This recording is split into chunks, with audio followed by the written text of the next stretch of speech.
A morte venceste, o véu tu rompeste, a tumba vazia agora está, o céu te adora,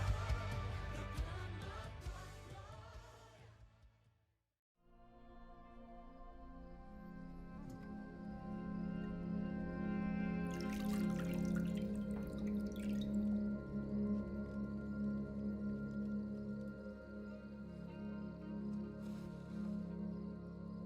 Isto é o meu corpo, que por vós é dado.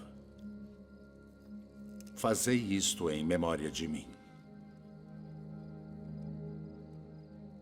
Este cálice é o Novo Testamento no meu sangue, que é derramado por vós. Deixo-vos a paz. A minha paz vos dou, não vô-la dou como o mundo a dá. Não se turbe o vosso coração, nem se atemorize. Saí do Pai e vim ao mundo. Outra vez deixo o mundo e vou para o Pai. Eis que chega a hora. E é agora que vós sereis dispersos cada um para sua parte. E me deixareis só.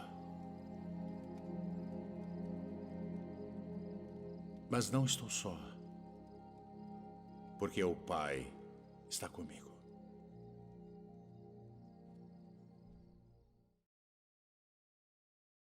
Boa noite para você que está aí do outro lado da telinha. Nesse momento, nós convidamos vocês para estar adorando ao Senhor juntamente conosco esta noite.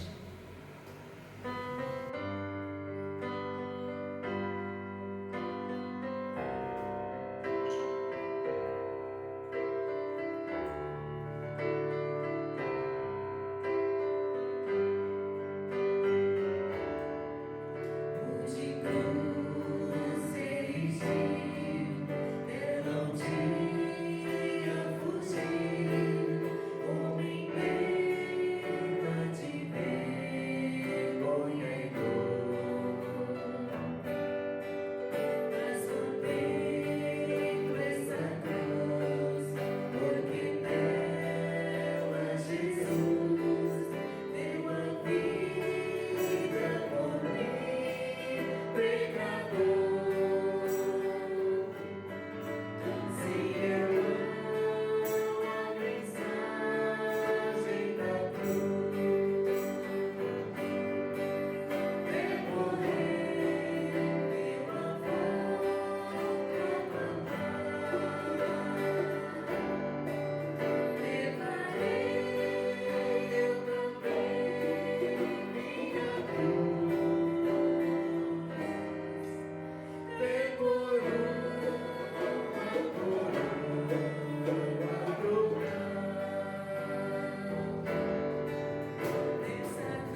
Consagramos todo nosso ser a ti.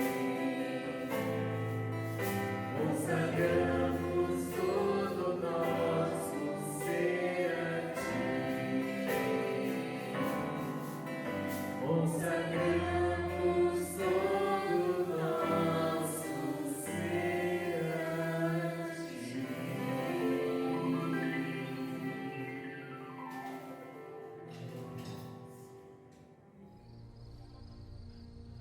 Pai, todas as coisas te são possíveis.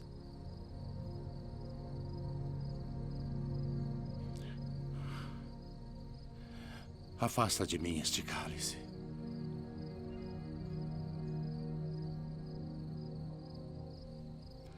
Não seja, porém, o que eu quero, mas o que tu queres.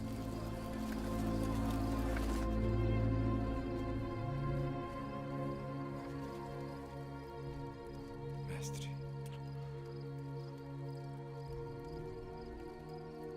Com um beijo traz o Filho do Homem.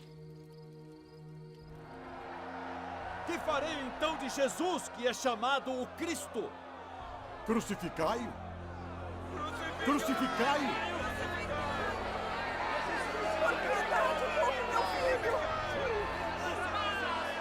Estou inocente do sangue deste justo. Considerai isso.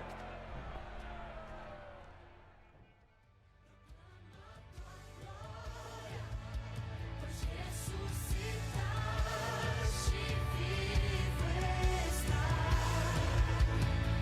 És invencível, inigualável, hoje pra sempre reinarás. Graça e paz, irmãos. Quero começar convidando todos vocês que estão em casa a abrir as Escrituras do Novo Testamento, Evangelho segundo escreveu João, no capítulo 9, do versículo 1 até o versículo 7. O texto então diz assim: Ao passar, Jesus viu um cego de nascença. Seus discípulos lhe perguntaram: Mestre, quem pecou, este homem ou seus pais, para que ele nascesse cego? Disse Jesus, nem ele nem seus pais pecaram, mas isto aconteceu para que a obra de Deus se manifestasse na vida dele. Enquanto é dia, precisamos realizar a obra daquele que me enviou. A noite se aproxima, quando ninguém pode trabalhar. Enquanto estou no mundo, sou a luz do mundo. Tendo dito isto, cuspiu no chão, misturou terra com saliva e abriu e aplicou aos olhos do homem. Então lhe disse: vá lavar-se no tanque de Siloé, que significa enviado. O homem foi, lavou-se e voltou vendo. Você que está em casa, curve sua cabeça, vamos orar. Pai, em nome de Jesus, a todos que nesse momento pararam com os seus afazeres para prestar um culto ao Senhor, ó Deus, em nome de Jesus, que esta palavra fale a cada coração, que esta palavra ilumine as nossas vidas, nos dê direção nesse momento tão difícil que estamos vivendo. Em nome de Jesus, amém. Irmãos, hoje eu quero levar todos a refletir sobre um tema muito relevante. Nesses últimos dias eu tenho observado as notícias, os noticiários, e tenho observado que as notícias não têm sido muito agradáveis. Eu pude observar que não se fala em outra coisa a não ser em crise financeira, crise econômica, doenças, aumento de desemprego, isolamento social, familiar, empresas fechando, desespero, morte, enfim. Todos os assuntos, todas as notícias estão dentro de uma área. Estão falando sobre sofrimento e mais sofrimento. Todos nós somos diferentes em vários níveis, somos diferentes em vários sentidos. Nós somos diversos em termos sociais, somos diversos em termos econômicos, somos diversos em termo político, ideológico, somos diversos em várias áreas.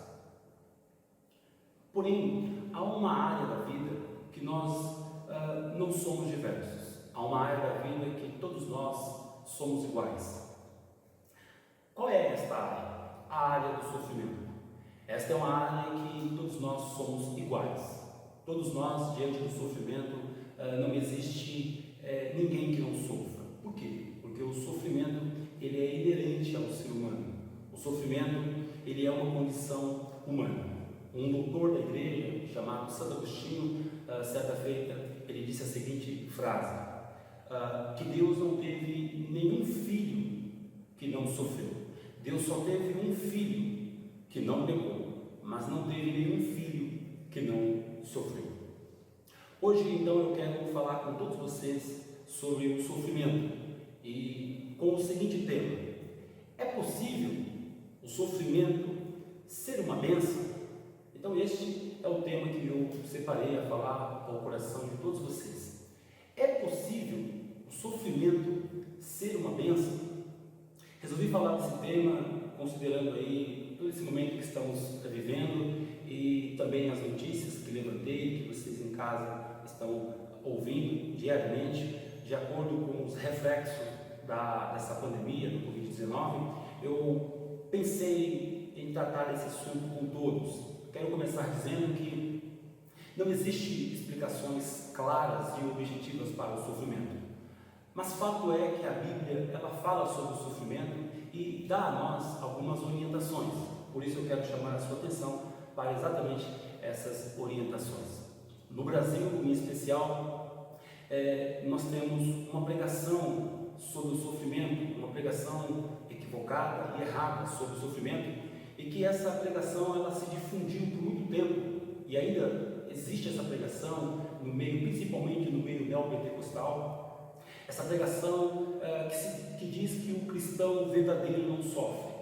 Essa pregação ela ganhou força principalmente no meio neopentecostal com um pregador americano chamado Terry Osborn. Terry Osborn, um certo dia, ele estudando as escrituras e olhando para a realidade, ele fez uma interpretação errada do sofrimento. Terry Osborn disse que ele ensinava que um cristão verdadeiro não sofre. Se um cristão verdadeiro sofrer, existem duas razões básicas por que ele está sofrendo: ou porque ele está em pecado, ou porque ele não tem fé. Essa foi a leitura e a compreensão de Terry Osborn diante do sofrimento. Este pensamento e este tipo de ensino, ele se difundiu tanto nos Estados Unidos como no Brasil, principalmente no meio neopentecostal. Um outro pensador, um outro pregador americano, que também ensinou de forma errada e equivocada a respeito do sofrimento, sem considerar diversos textos das Escrituras, foi Kennedy Hagin. Kennedy Hagin disse, certa feita, que Deus não pode ser glorificado no sofrimento. Kennedy Hagin entendia que Deus ele só deve ser glorificado na alegria e na abundância, mas não no sofrimento. Este também foi um ensino muito propagado no Brasil e que tomou proporções principalmente no meio neopentecostal.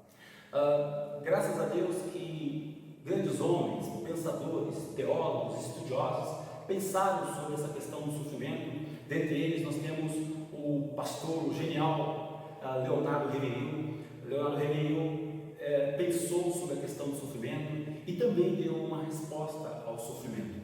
Leonardo Ravenhill, certa feita, disse assim, que o cristão que não sofre aflições neste mundo está vivendo o evangelho errado. Vou repetir porque essa frase é muito relevante para pensarmos num momento como esse. Ele diz que o cristão que não sofre aflições neste mundo está vivendo o evangelho errado. Diante disso, quero então apresentar algumas verdades bíblicas sobre o sofrimento. Quero que você hoje pare e reflita sobre o sofrimento que estamos vivendo, não de um modo negativo, mas de um modo positivo, porque é possível tirar lições desse momento que estamos vivendo. Eu quero chamar a sua atenção para esta reflexão. O texto que lemos fala da cura de um homem que era cego de nascença. Esse texto que nós lemos fala sobre o milagre. João registra o sexto milagre que evidencia, que aponta a divindade de Jesus. Possivelmente, esse é o único caso no Novo Testamento que a Bíblia diz claramente que um homem cego de nascença foi curado de maneira milagrosa, como foi nesse texto. O texto diz que Jesus e os seus discípulos iam passando e viram um homem que, além de mendigo, era cego de nascença. Então os discípulos pararam e perguntaram para Jesus: Mestre, quem pecou para que esse homem nascesse cego? Foi ele ou os pais dele? E então, diante dessa pergunta, nós precisamos então refletir, porque esta é uma pergunta que também está em nosso coração nesse momento como estamos vivendo. A pergunta dos discípulos aqui, em outras palavras, é exatamente essa: por que este homem sofre? De quem é a culpa? A culpa é dele ou dos pais dele? E então, Jesus dá uma resposta que chama a nossa atenção. Se olharmos o texto com atenção, Jesus não diz que o sofrimento deste homem foi por causa de um fatalismo ou por conta de um destino traçado. Jesus não diz nesse texto que esse homem estava sofrendo por conta de um karma ou de uma maldição hereditária. Jesus não diz nesse texto que esse homem estava sofrendo por conta de pecados pessoais ou por conta do pecado original ou até mesmo por conta dos pecados dos próprios pais. Não. A resposta de Jesus é muito intrigante e chama a nossa atenção. Jesus diz que o sofrimento deste homem foi por causa de um propósito. O texto diz, e Jesus diz que aquele sofrimento na vida daquele homem era para a obra de Deus. Algumas versões dizem que é para a glória de Deus. Mas alguém pode em casa estar se perguntando: espera aí um pouquinho, irmão, quer dizer que então existem vários tipos de sofrimento? Sim, existem vários tipos de sofrimento. Existem sofrimentos basicamente em 5 áreas, em 5 tipos de sofrimento. O primeiro sofrimento é por conta do pecado, o pecado original. Está escrito em Gênesis capítulo 3 que o homem cai e ele rompe o relacionamento com Deus, e por conta do pecado original, o sofrimento passa a ser algo visível e presente na vida do homem. Daí, de lá para cá, todos nós participamos desse sofrimento. Por isso que o sofrimento ele é inerente à raça humana. Segundo, o sofrimento por conta da irresponsabilidade humana. Um exemplo que poderíamos dar de sofrimentos por conta da irresponsabilidade humana: a lei da semeadura. Existe muita gente que sofre porque planta algo que não se deve plantar. É como a minha avó dizia: quem planta vento, colhe vento. Ninguém, nunca, jamais poderá plantar batata e colher repolho. Existe sofrimento entre nós que existem exatamente por conta da lei da semeadura. Existe um outro tipo de sofrimento que é porque nós estamos em um mundo e que este mundo está sujeito e exposto ao ser humano. Como assim? O mundo está sujeito ao ser humano, está sujeito e exposto ao ser humano. Veja bem, existem sofrimentos, por exemplo, o caso de uma bala perdida, o caso de um acidente. Existem pessoas que podem sofrer acidente. Eu estou sujeito a um acidente. Você que está me ouvindo está sujeito a um acidente, a uma bala perdida. O que é isso? Nós estamos no mundo sujeito ao outro, sujeito ao ser humano. Por quê? Porque diante desta vida, nós estamos, como diz as Escrituras, o sol sucede tanto ao ímpio quanto ao não ímpio. Nós estamos sujeitos ao sofrimento que pode existir nesta realidade. Existe um outro tipo de sofrimento que é por conta de uma conspiração ou uma força maligna. Está escrito, está registrado em 1 de Pedro, no capítulo 5 e no verso 8, exatamente assim: vigiai e orai, porque o vosso adversário, o diabo, anda ao vosso derredor, bramando como leão, buscando a quem possa tragar. E por fim, o último tipo de sofrimento que é por conta de um propósito de Deus. É nesse tipo de sofrimento que eu hoje quero me atentar e refletir junto com você. Mas alguém pode me dizer, mas espera aí, irmão, sofrimento por um propósito de Deus? Sim, existem sofrimentos por propósitos de Deus, por planos de Deus. Alguém já disse que todo sofrimento tem propósito de Deus. E sinceramente, de verdade, eu não acredito nesse tipo de pensamento. Eu sei que esse é um pensamento muito recorrente, muito presente hoje entre os evangélicos, mas esse é o tipo de pensamento que eu tenho muita dificuldade de pensar, até porque as Escrituras não dão base para esse tipo de pensamento. Eu creio sim que há sofrimentos que têm propósitos de Deus, mas nem todo sofrimento tem propósito de Deus. Talvez alguém que pensa que todo sofrimento tem propósito de Deus, talvez alguém rejeite esse pensamento, mas eu quero então aqui hoje levantar duas perguntas básicas para que possamos então refletir. A primeira pergunta que eu quero levantar para que você possa refletir é exatamente essa: qual é o propósito de Deus no sofrimento de uma jovem que passou por um estupro? Uma segunda pergunta que eu quero levantar aqui para que todos possamos refletir é exatamente essa: qual o propósito de Deus no sofrimento de uma criança que foi abusada pelo próprio pai, abusada sexualmente, uma criança de 7 anos? Por isso eu tenho muita dificuldade de acreditar que todo sofrimento tem propósito de Deus. Eu creio sim que há sofrimentos que têm propósito de Deus, mas nem todo sofrimento tem propósito de Deus. Por essas e outras razões que eu levantei aqui, que eu tenho muita dificuldade de acreditar que todo sofrimento tem propósito de Deus. Contudo, todavia, entretanto, eu acredito que certos sofrimentos ele evidencia a obra de Deus, a vontade de Deus, e Deus está presente. Nesse sentido, é possível que o sofrimento possa ser uma bênção. É possível que o sofrimento seja uma bênção. Como? Primeiro, quando o sofrimento revela a nossa natureza. Se prestarmos atenção no versículo 2, aqui revela exatamente isso. Os discípulos, diante daquele homem que estava sofrendo, perguntaram para Jesus: Mestre, quem pecou? Observe que o sofrimento aqui mostra a nossa condição, a nossa consciência de pecado. O sofrimento nesse texto, desse homem, mostra a nossa condição limitada. É no sofrimento que nós paramos para pensar sobre a nossa real condição diante de Deus. O sofrimento, ele aponta, revela, mostra a nossa fraqueza, a nossa fragilidade. É o sofrimento que mostra a nossa simples existência nessa terra. É o sofrimento que mostra, que traz a nossa consciência do quanto nós somos mortais. O mundo busca poder, sucesso, fama, força, status. Mas quando o sofrimento chega, o mundo para refletir, porque de fato o sofrimento leva a todos a refletir e também a pensar.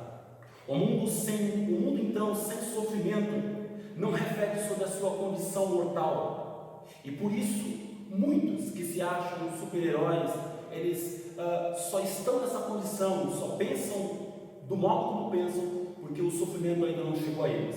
Mas quando o sofrimento chega, toda essa sensação de ser um super-herói, ela cai por terra, porque o sofrimento tem a capacidade de levar o outro a pensar. O sofrimento tem a capacidade de revelar a nossa natureza caída. Um pensador chamado C.S. Lewis, ele disse exatamente assim: o sofrimento é o megafone de Deus para despertar o mundo ensurdecido. Eu penso que essa frase também, no momento como esse que estamos vivendo, ela é relevante e leva a gente a refletir bastante.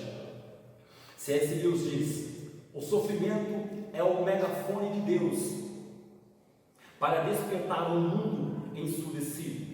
Quando o sofrimento chega, percebemos que não somos tão bons quanto achávamos.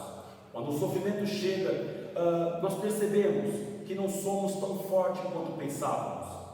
Quando o sofrimento chega, nós paramos para analisar sobre a nossa real condição. diante de Deus. Portanto, o sofrimento é uma bênção porque revela a nossa condição diante de Deus. É possível que o sofrimento seja uma bênção?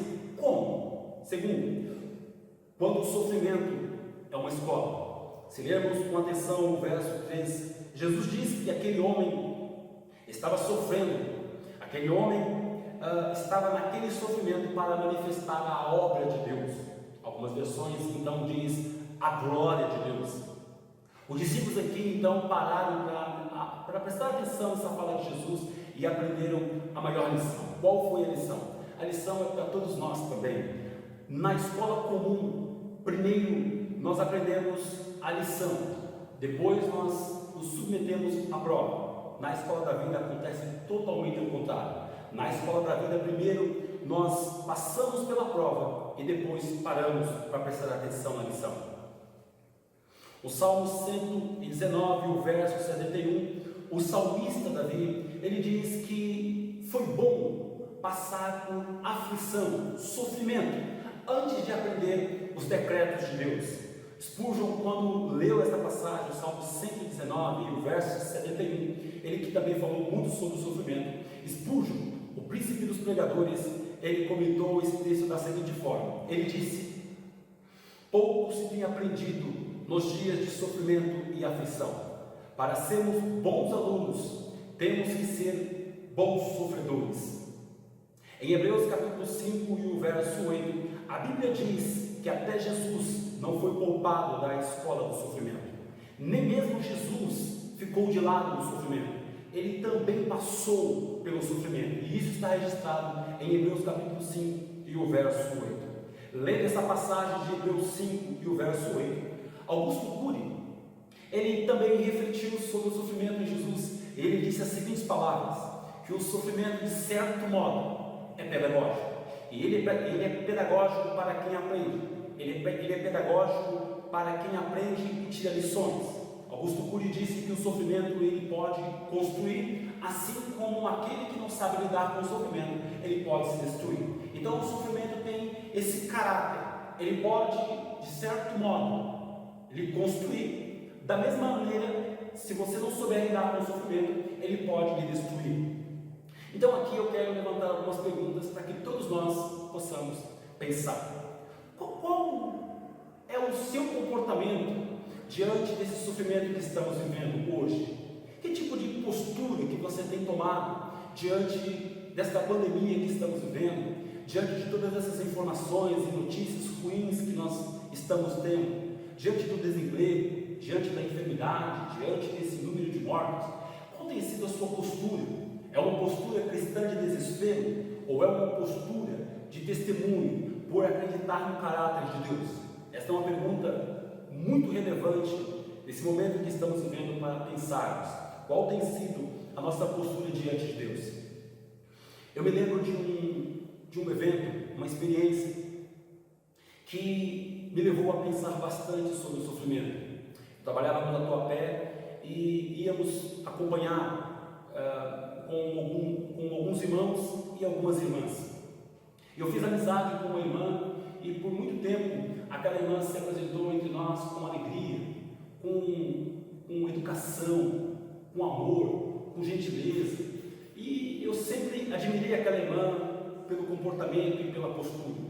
Um belo dia aquela irmã, ela disse que estava passando por um problema e gostaria que eu fosse na casa dela, para que nós pudéssemos orar pelo pai dela. E aí eu fui na casa dela, tomamos um café e aí eu perguntei qual seria o problema e ela disse: meu pai, eu gostaria que você orasse por ele. Então eu perguntei onde estava o pai dela, entrei no quarto onde o pai dela estava e depois que eu observei o pai dela, eu perguntei: qual era o problema do pai dela? E aquela irmã disse para mim: ele teve dois derrames e ele não fala, ouve vagamente e ele mexe só os olhos e a boca levemente. E ali, irmãos, eu preciso confessar a vocês, naquele dia eu quase que pedi oração por aquela irmã, porque eu não imaginava que aquela irmã que estava sempre de bem com a vida tinha um pai naquela situação. Naquele dia eu pude observar, eu orei, saí daquela casa, mas pude observar que o sofrimento na vida daquela irmã tinha tornado ela uma pessoa gigante, uma gigante na fé. É assim com as pessoas que passam pelo sofrimento e tiram lições. Eu tenho uma mãe que todas as vezes que eu vou na casa dela, eu vejo que a mesa está farta, e eu sempre brinco com ela: mamãe, por que a senhora não sai dessa cozinha? Mas eu sei porque ela é daquele jeito. É uma mulher alegre, uma mulher que gosta de uma mesa farta. Mas por que ela é daquele jeito? Ela é daquele jeito porque ela já passou fome na vida, ela já passou por momentos de dores, ela passou pelo sofrimento e tirou lições. E as lições que ela tomou daquela vida de sofrimento foi exatamente as lições que a tornou uma pessoa gigante, não só na fé como na vida. Há um teólogo muito famoso entre nós, que nós utilizamos principalmente na escola bíblica dominical e na igreja, utilizamos para refletir sobre as correntes de pensamentos da teologia, um teólogo chamado George Muntman. Esse homem, ele participou da Segunda Guerra Mundial. Ele tinha um amigo muito querido da parte dele, e esse homem morreu por uma bomba. George Muntman era um ateu. Ele ficou muito triste. Depois ele ficou preso num campo de concentração, e lá no campo de concentração ele teve a oportunidade de ler uma passagem das Escrituras, e ele leu um versículo. Ele leu um versículo de Mateus capítulo 27, onde Jesus diz: na cruz, Deus meu, por que me desamparaste? E naquele momento ele se identifica com Jesus, e a partir daquele momento ele se converte. George Muntman hoje é citado como uma referência para a teologia da esperança. Ele fez daquele sofrimento, a partir da luz das Escrituras, no texto onde Jesus diz: Deus meu, por que me desamparaste? Ele fez de todo esse sofrimento uma escola e se aproximou de Deus. Que possamos todos refletir nesse momento como estamos, que é possível que esse momento que estamos possa a cada dia nos aproximar mais e mais de Deus. É possível que o sofrimento seja uma bênção quando? Terceiro, quando o sofrimento nos aproxima verdadeiramente de Deus. O verso 6 do capítulo 9 de João mostra exatamente isso. Diz que Jesus cuspiu na terra, misturou terra com saliva e aplicou os olhos daquele homem que estava cego, e aquele homem foi curado. Alguns comentaristas, como John MacArthur, ele diz que esta passagem ela se refere a Gênesis 2 e 7, mostrando aqui a divindade de Jesus, mostrando o poder de Jesus na criação e ao mesmo tempo a sua soberania. Em outras palavras, em meio ao sofrimento, Deus pode se revelar de maneira poderosa e miraculosa. Em meio ao sofrimento, Deus pode se manifestar de modo poderoso. Em meio ao sofrimento, a glória de Deus pode se manifestar sem que você perceba. Observe que, em meio a esse sofrimento que nós estamos vivendo, nunca houve um ajuntamento da família como estamos vivendo hoje. Há muitas mulheres que estão dando graças a Deus porque os seus maridos pararam com aquela rotina de trabalho, de estudo, e hoje estão todos juntos.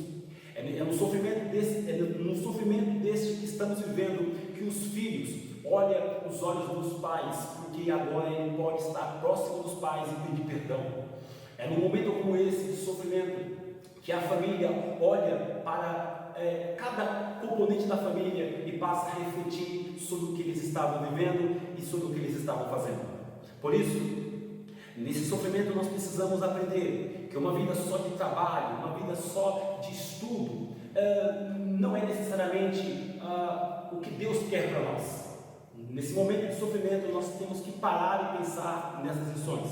Em meio ao sofrimento nós temos que observar o milagre de Deus. Porque o sofrimento, por incrível que pareça, não é a ausência de Deus. Pelo contrário, é no sofrimento que Deus pode estar presente. É no sofrimento que Deus está presente.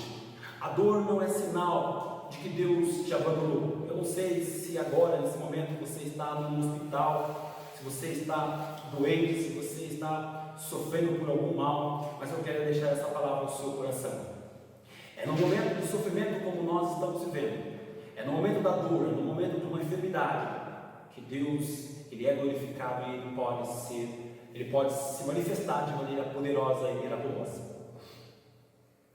Há muitos irmãos que esquecem de Deus quando estão na fartura, quando estão na bonança.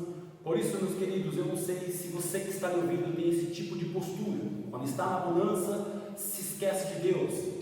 Eu não sei se você é essa pessoa, mas eu quero que você reflita sobre essas palavras.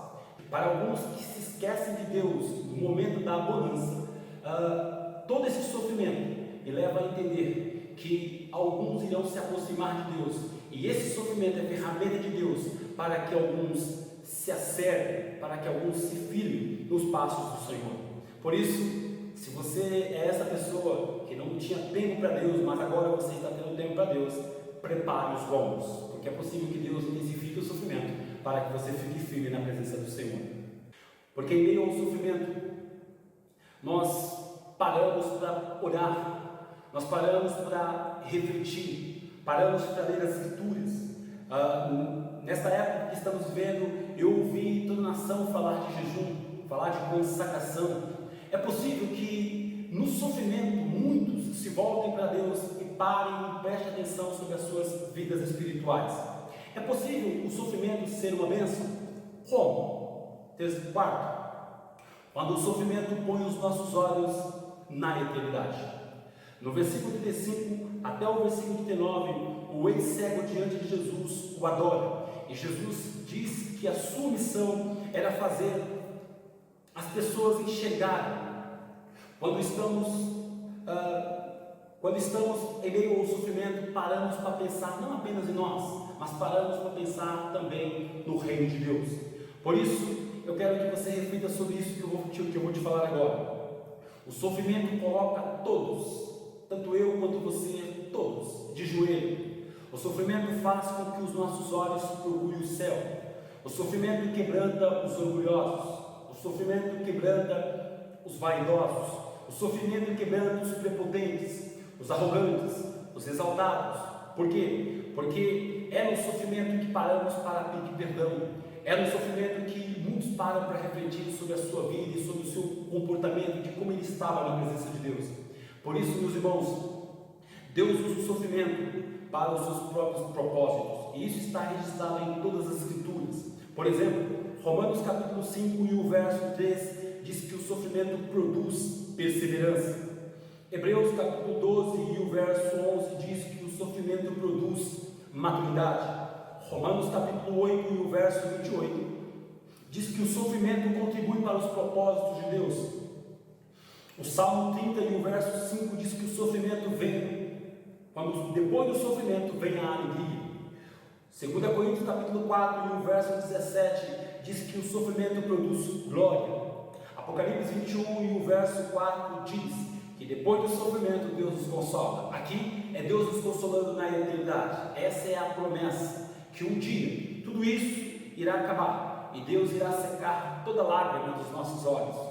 Como o sofrimento é visto na religião e no mundo? Esse pastor diz: no sofrimento os gregos dizem, busque a moderação.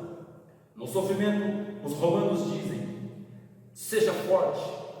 No sofrimento o confucionismo diz, seja superior e não cesses de se corrigir. No sofrimento o shintoísmo diz, seja leal e não passe por cima das pessoas. No sofrimento o budismo diz, seja desapegado e negue os seus desejos. No sofrimento o hinduísmo diz, entregue-se à natureza e ao universo. No sofrimento o islamismo diz, submeta-se ao destino e ao Corão. No sofrimento o judaísmo diz, seja santo e cumpra a Torá. No sofrimento o empreendedorismo capitalista diz, seja criativo e se supere. Mas em todas essas explicações, no cristianismo o pensamento é diferente. Quando estamos em meio a um sofrimento como esse que estamos vivendo, O cristianismo pautado pelas Escrituras, ele diz: no sofrimento, deixe o Espírito Santo formar Cristo no seu caráter. Porque o Deus apresentado pelas Escrituras, ele faz exatamente assim. Ele faz do sofrimento uma escola para que a sua glória seja manifestada, para que a sua obra seja realizada e para que todos se rendam diante dele. Que você pense sobre tudo isso que foi falado e aqui eu concluo. É possível o sofrimento ser uma bênção? Como? Sob 4 perspectivas. O sofrimento pode ser bênção para revelar a nossa condição diante de Deus. Segundo, o sofrimento pode ser bênção porque ele pode se tornar uma escola na sua vida, se você quiser. Terceiro, o sofrimento ele pode ser bênção porque ele nos aproxima de Deus. Quarto, o sofrimento pode ser bênção porque ele põe os nossos olhos na eternidade. Quero orar com você para concluir essa reflexão. Pai, em nome de Jesus, eu quero orar por todos esses irmãos que estão agora, nesse momento, refletindo sobre essa mensagem. Eu não sei, Pai, como está cada irmão em sua casa. Eu não sei o que eles têm passado, mas eu sei que o Senhor conhece cada um deles. Eu sei que o Senhor está presente em cada lar. Pai, em nome de Jesus, dê a este irmão que ainda não entendeu os propósitos do sofrimento, dê a ele sabedoria. Não permita, Senhor, em momento algum, que nenhum irmão tome postura inadequada, que todos nós possamos ter posturas pautadas no Evangelho, olhando para o seu caráter e confiando. Pai, em nome de Jesus, eu oro por este irmão, por esta irmã que está em busca de uma resposta, talvez para o seu sofrimento, talvez para a sua enfermidade, talvez para o seu medo, para a sua agonia, para o seu desespero. Pai, em nome de Jesus, conforta e consola cada irmão para a glória do nome de Jesus. Em nome de Jesus, amém.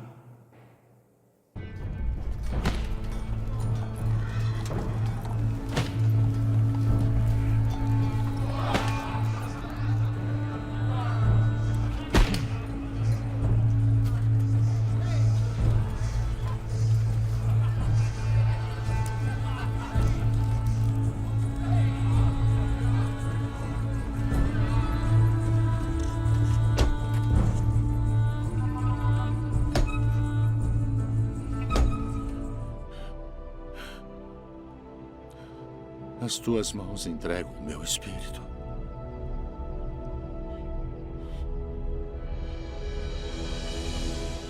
Está consumado.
mas ressuscitou.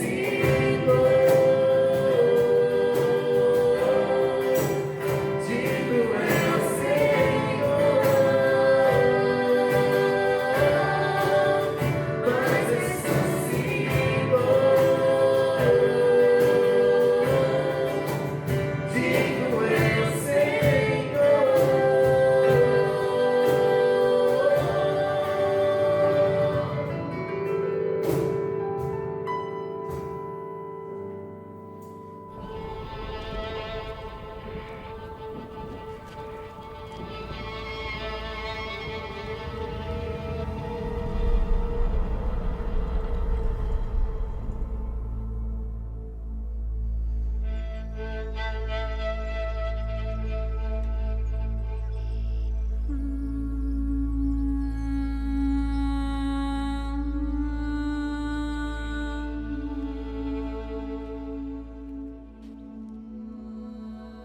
Mulher, por que choras?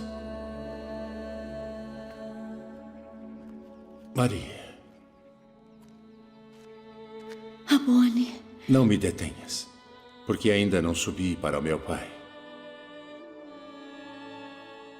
Mas vai para meus irmãos e dize-lhes que eu subo para meu pai e vosso pai, meu Deus e vosso Deus.